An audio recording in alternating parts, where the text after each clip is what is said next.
Magandang tanghali ulit mga boss. Patuloy tayo sa pag-update dito sa ating Food Hablitex Village. Patuloy kami na gumagawa ng mga food stall dito. At sunod-sunod nga, katatapos lang namin ang isa pang food stall. Ito naman, sinunod na natin kay Madam Janet, All Day Sulit Meal. Talaga napakasulit ng kanyang mga menu dito mga boss. Bukod sa napakamura, ay talagang napakasasarap ng mga menu niya na nandito. Meron ditong carbonara at saka chicken pops na mga heavy food din. May mga rice din siya dito. May mga rice meal din siya dito. May mga pamerienda at may drinks din siya mga boss. At talaga napakasulit ng kanyang mga menu dahil nag-range lang siya ng 50 pesos, 29 pesos, 35 pesos.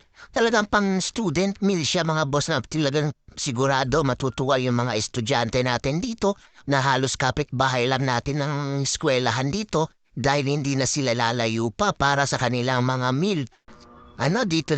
Dito na sila dediretso pag upo nila dito sa ating Food Hablitex Village ay halos lahat nandito na at nakikita namin itong all-day sulit meal ay talagang isa sa mga tatangkilikin at mapapangiti natin ang mga estudyante dahil sobrang mura at talagang napakasasarap ng kanyang menu mga boss.